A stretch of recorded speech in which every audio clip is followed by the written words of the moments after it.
साक्षादिलक्ष्यम् एकमित्रमिमलवचनं सर्वैः साक्षिभूतम् भावातीतं त्रिगुणरहितं सद्गुरुं नमामि।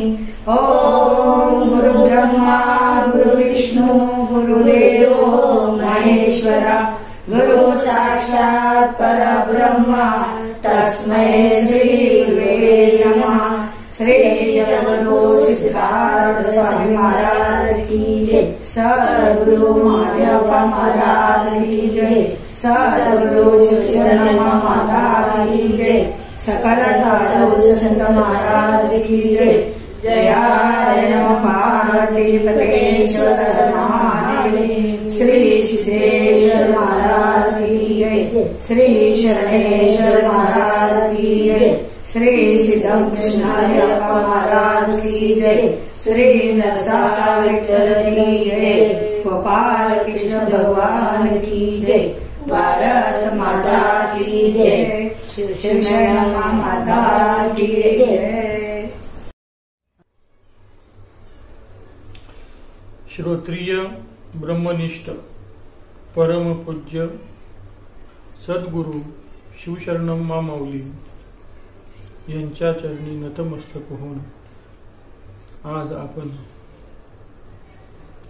कैवल्यधाम मठामध्ये कैवल्यवाणी ह्या ग्रंथातून क्रमाक्रमाने अभंगाचं पाहणार आहोत म्हणजे त्यात 3 प्रकारचे शास्त्राचा अर्थ आहे। एक वाच्यार्थ आहे, एक लक्षार्थ आहे, अजून भावार्थ आहे। कोणत्या प्रकाराने माऊली उपदेश करतात शिष्याला हे क्रमाक्रमाने त्यांनी अभंगाच्या रूपाने लोकाला जनाला म्हणजेच पामर जीवाला विषय जीवाला असं बोध करण्याकरता अभंग रूपाने म्हणता यावं। त्यातून काय फळ प्राप्त होते? अहो हे आहे संतवाणी, हे म्हणजेच कैवल्यवाणी। कैवल्य नाम मोक्ष, कैवल्य म्हणजेच सद्गुरु, कैवल्य म्हणजे संत, कैवल्य म्हणजे ब्रह्म, कैवल्य म्हणजे स्वरूप। असं म्हणून ह्या मठाला नाव काय आलं? कैवल्य अधिक धाम। धाम म्हणजे घर। पण हे घर कशाचं आहे? कैवल्याचं आहे। इथं आल्यानंतर तुम्हाला आपणासारिखे करती तात्काळ म्हणजेच जे स्वरूप आहे, जे स्वरूपाचं अज्ञान आहे, कुणाला जीवाला किती जन्मापासून अनंत जन्मापासून जीवाला स्वरूपाचं अज्ञान आहे आणि ते अज्ञान घालवण्याचंच काम परमपूज्य माऊली आपल्या अभंगाद्वारे क्रमाक्रमाने अभंगामध्ये प्रत्येक चरणामध्ये प्रत्येक शब्दामध्ये सांगत आहेत आणि आपण त्याचं चिंतन करणार आहोत। मग मागील अभंग क्रमांक 1 झालं। दुसरं अभंग जे आहे ते 5 चरणाचं आहे। 5 चरणाचा अभंग असल्यामुळं मागील 5 ते 6 चरणाचा अभंग आहे। अभंग त्यामुळं निम्मा अभंग म्हणजे 3 चरण आपण मागे पाहिलेलं आहे आणि आता उरलेले 3 म्हणजे पूर्वार्ध उत्तरार्ध असं या 2 भाग म्हणलं तरी काही हरकत नाही। तर असं चिंतन आपण पाहणार आहोत। तर 3ऱ्या चरणापासून माऊलीने कुणाला सांगितलं हा अभंग? सगळ्यांकरता सगळंच नाही आहे। उत्तमाधिकारी करता तुम्हाला कर्म सांगून उपयोग नाही आहे आणि कर्म ज्याला सांगायचं त्याला ज्ञान सांगून उपयोग नाही। यावान अर्थोदपाने सर्वतः संप्लुप्तोदके तावान सर्वेषु वेदेषु ब्राह्मणस्य विजानितः। म्हणजेच काय आहे की बाबा तुम्हाला कर्म करायचा अधिकार आहे. तुम्ही पहिलीच्या वर्गातल्या मुलाला 5वीचा अभ्यास देऊ शकत नाही आणि 5वीच्या मुलाच्या अभ्यासाला पहिलीचं त्याला येत आहे पण त्याच्या पुढचं देऊ शकत नाही. म्हणजेच ज्याचा जसा अधिकार आहे त्याप्रमाणे माऊलींनी बोध केला आहे. आणि हे आपण दुसऱ्या चरणामध्ये पाहिलेलं आहे किंवा पहिल्या चरणामध्ये सांगितलेलं आहे किंवा पहिल्या अभंगामध्ये उत्तमाधिकार्याकरता आणि दुसरा अभंगामध्ये दुसरा अधिकारी म्हणजे ध्यान सांगितल्यामुळे मध्यमाधिकारी करता सांगितलेलं आहे. मध्यमाधिकार्याकरता ध्यान आणि उत्तम अधिकार्याकरता ज्ञान आणि क्रमाक्रमाने शेवटी माऊली काय सांगतात नाम नाम ध्यान ज्ञान 3 अधिकारी समोर ठेवून माऊलींनी प्रत्येक जीवाला बोध केलेला आहे. तर तुझ्या विना रे सिद्धरामा कोणी नाही रे आम्हा पाहुणा. आम्हाला पाहुणा आपल्याला पाहुणा म्हणलंय की आपले काय होतंय दृष्टी बदलते. लौकिक दृष्टी आणि अलौकिक दृष्टी.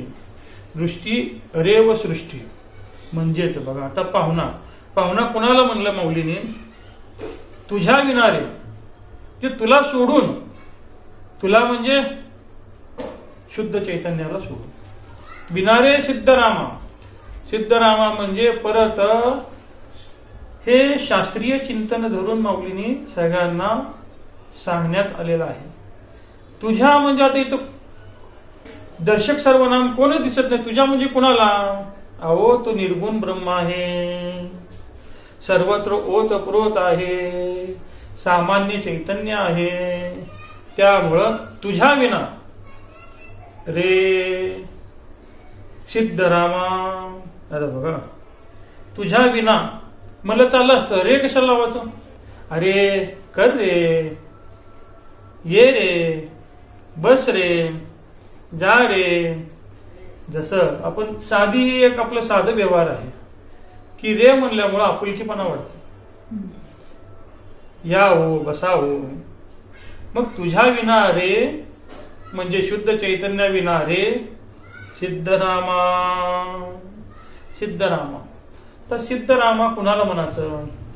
सिद्धराम जो आहे जो सिद्ध आहे जो स्वरूपात स्थित आहे उपाधी आहे प्रारब्ध शेष आहे आणि तो सिद्ध असल्यामुळं त्या सिद्धाला तुम्ही राम म्हणजेच शास्त्रीय भाषेत सांगायचं झालं तर माया विशिष्ट चैतन्य किंवा माया उपहित चैतन्य. लौकिक भाषेत सांगायचं झालं तर आपण सोलापुरात राहत असल्यामुळं सोलापूरचं ग्रामदैवत जो आहे तो सिद्धरामा आहे. लौकिक अलौकिक आणि शास्त्रीय भाषा लोकाला कळल असं. मग हा जो सिद्धरामा आहे कोणी नाही रे ह्याला सोडून कोणच नाही. म्हणजेच देवाला सोडून कोणच नाही.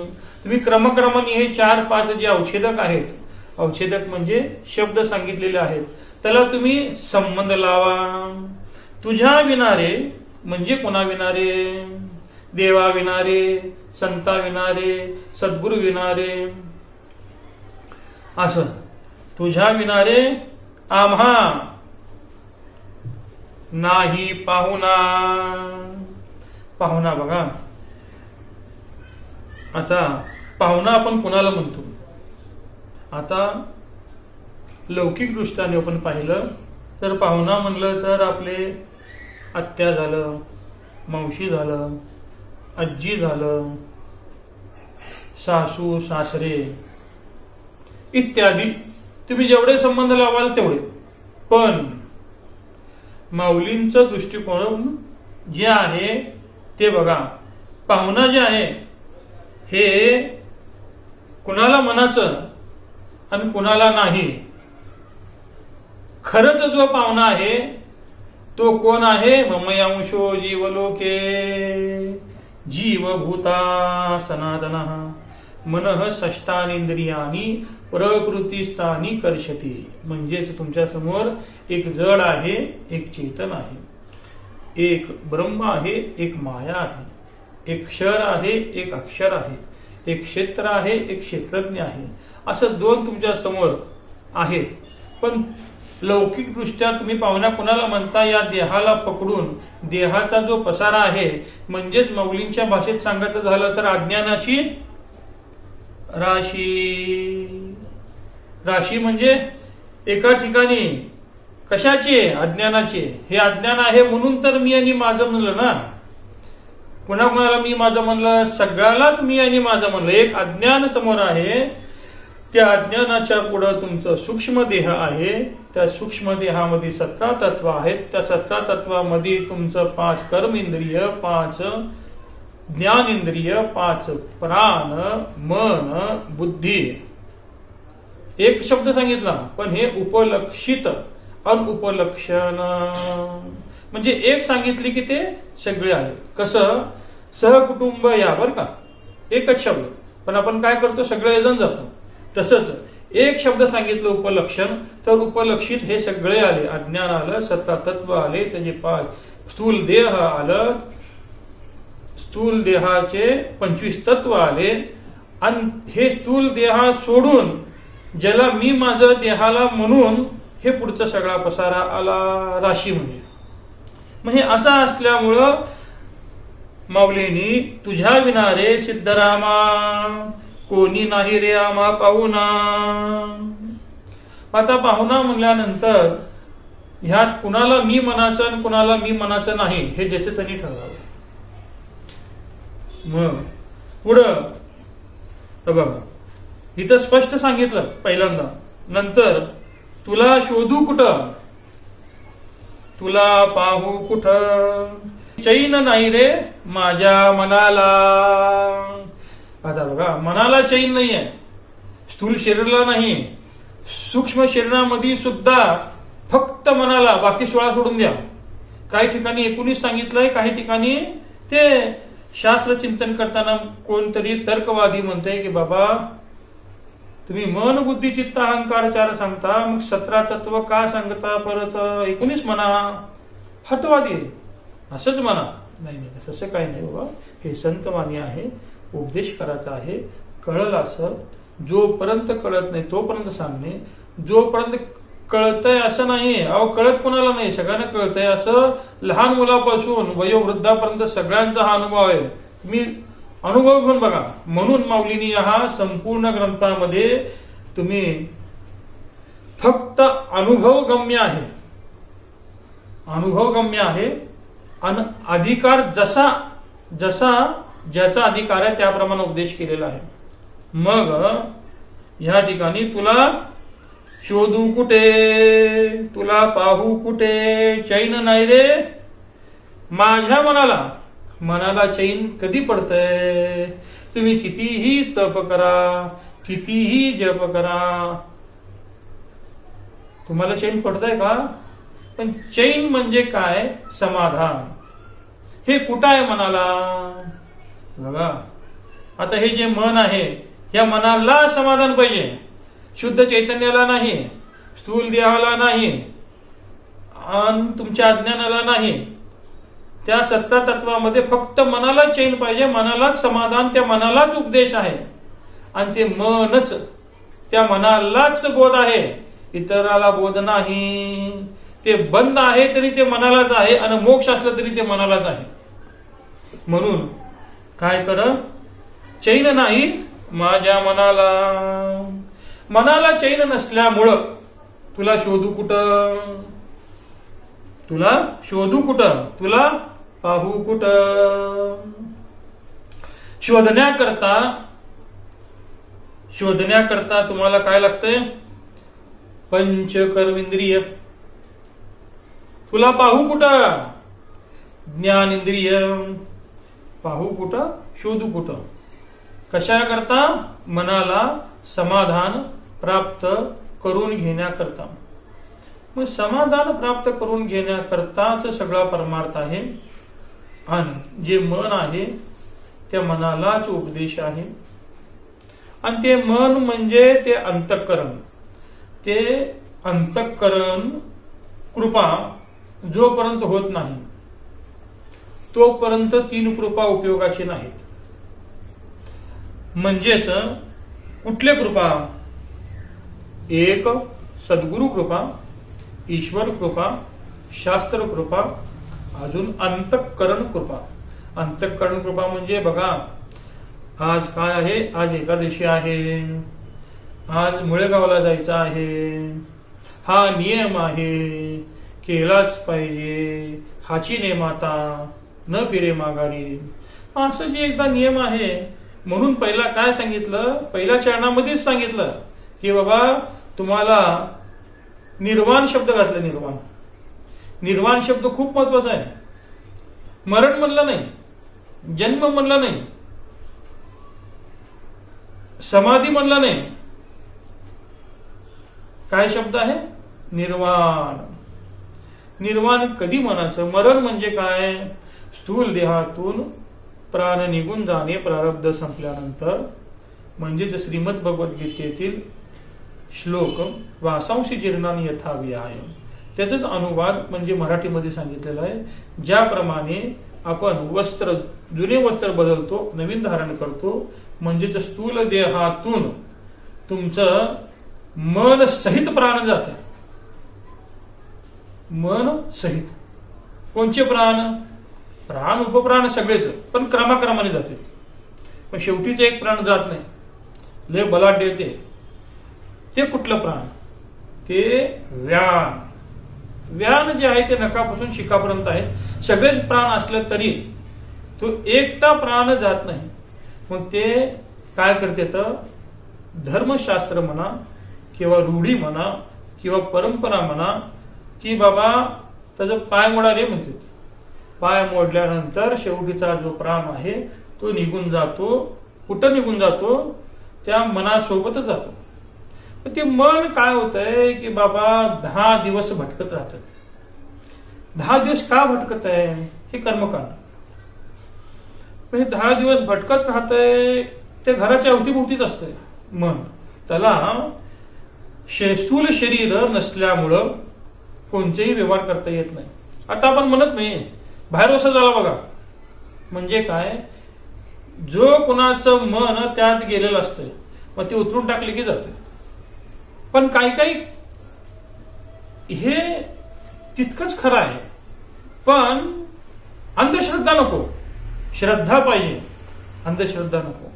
मग असे हे क्रमाक्रमाने ज्यावेळेस पिंडदान केलं जातो आणि पिंडदान केल्यानंतर 14व्या दिवशी गोड जेवण, मग मासिक, मग श्राद्ध, हे क्रमाक्रमाने ज्याच्या त्याच्या धर्मशास्त्राप्रमाणे केलं जातं. ह्याला मरणानंतर जन्म.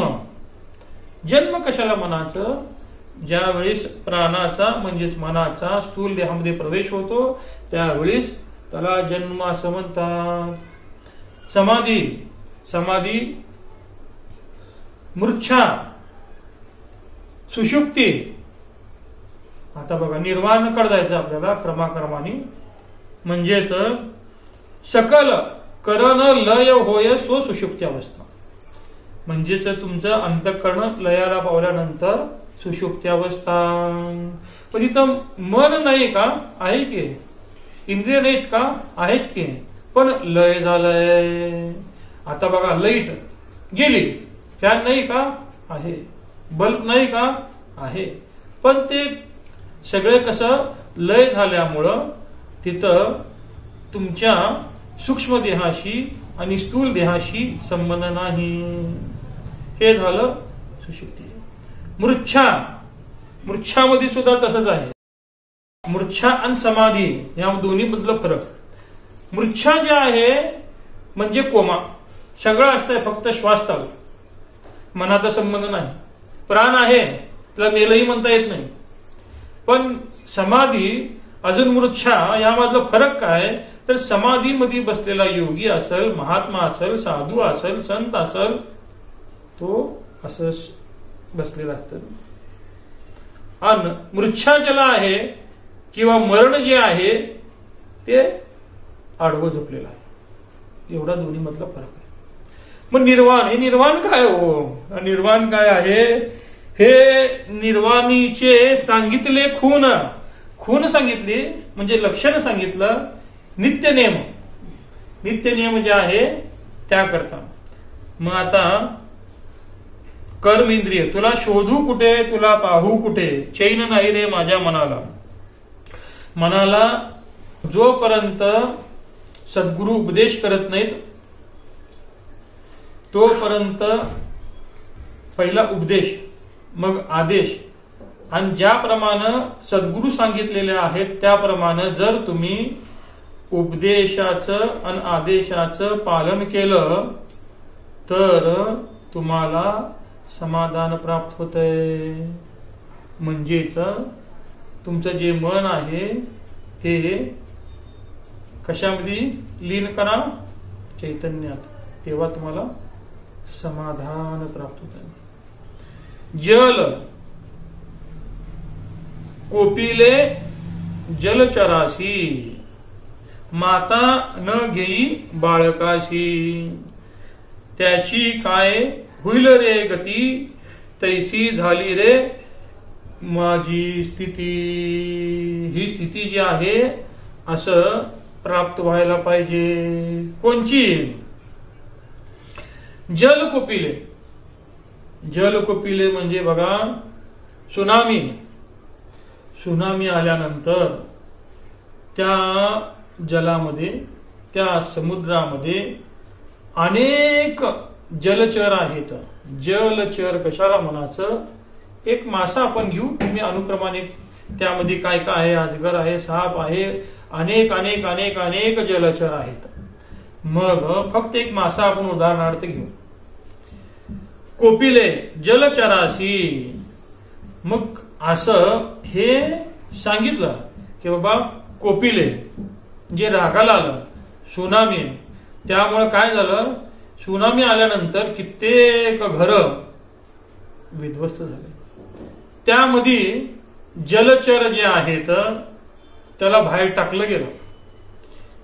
हे एक उदाहरण दिलं.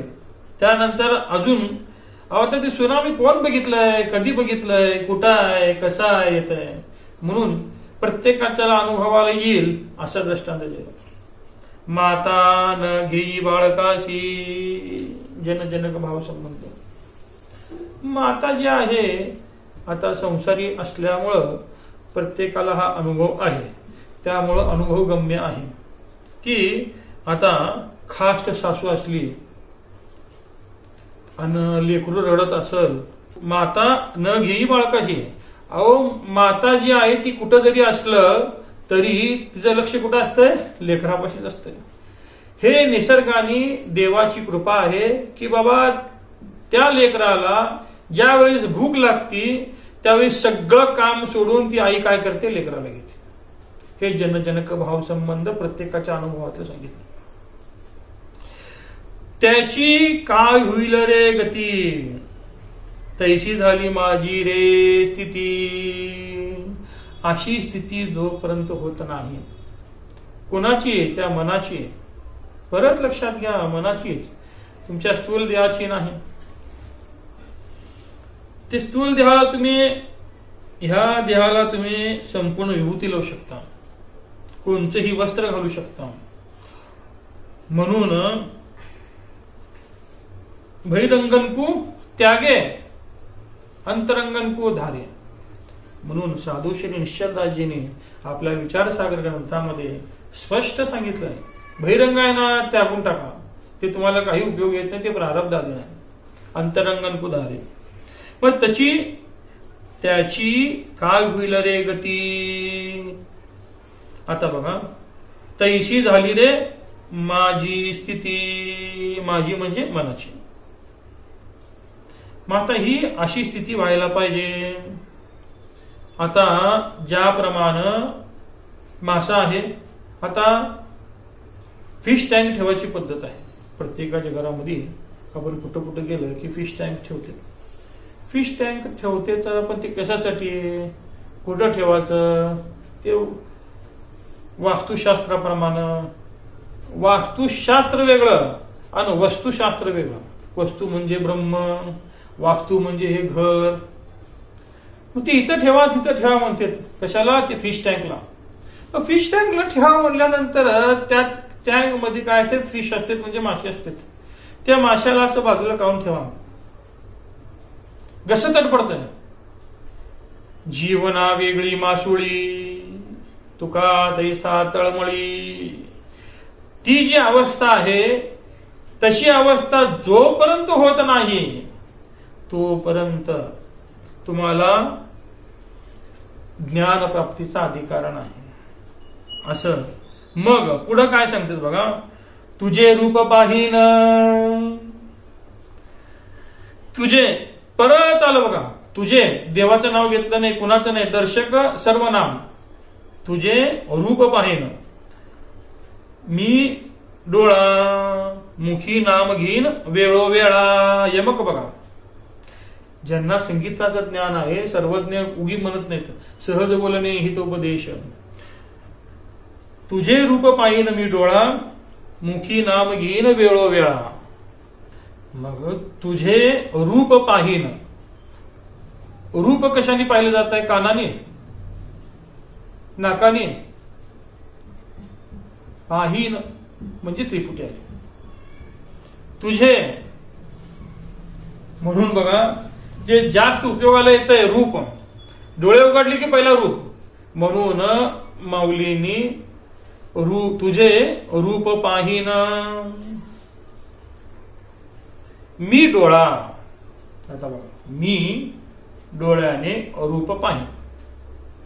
आता मी डोळ्याने रूप पाहीन. कुणाचे? तुझे. बघा, ह्या ठिकाणी तुम्ही जर शास्त्र चिंतन करत असाल, मी म्हणजे कोण? शुद्ध चैतन्य. त्रिपुटी. त्रिपुटी म्हणजे काय की बाबा, द्रष्टा, दृश्य, दर्शन, ध्येय, ध्याता, ध्यान, ज्ञेय, ज्ञाता, ज्ञान. मास त्रिपुटी जे आहे हे पंचीकरणामध्ये 14 त्रिपुटी सांगितलेलं आहे. 14 त्रिक 45. मग ह्या ठिकाणी समोर रूप नसल तर तुम्हाला पाहता येत आहे का? नाही. अहो रूप आहे, डोळे नसल पाहता येत आहे का? अहो आत अंतःकरणामध्ये तुमच्या स्थूल शरीरामध्ये मनच नाही, ज्याचा संबंध होणार आहे. अधिष्ठाय मनश्चायम विषयानुपसेवते.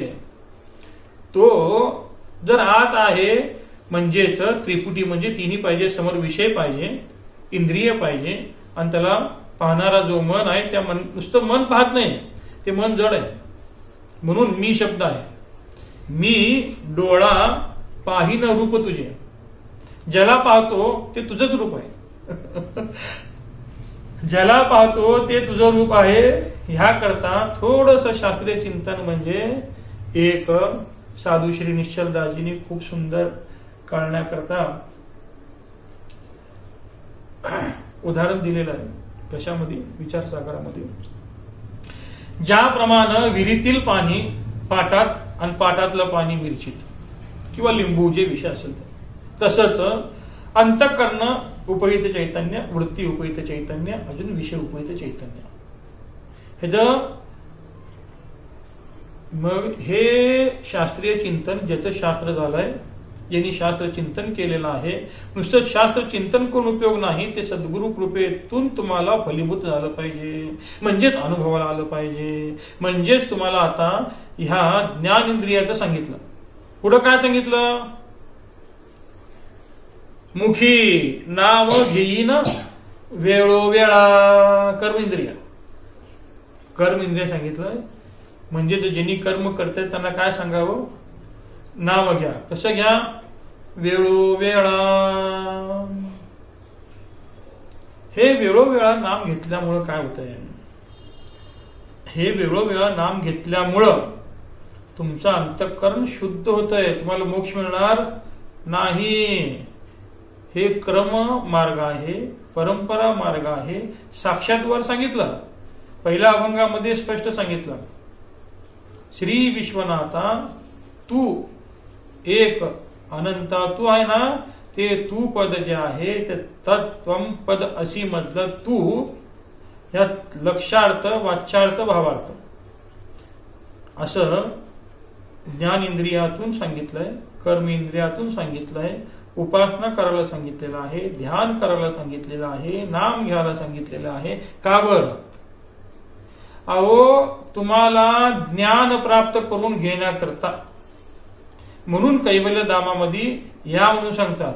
माऊलींचा एक अभंग आहे, चला कैवल्य धामाला पायी जाऊया, चला कैवल्य धामाला पायी जाऊया, शिवशरणम्माचे आशीर्वाद घेऊया, शिवशरणम्माचे आशीर्वाद घेऊया, शिवशरणम्माचे आशीर्वाद घेऊया.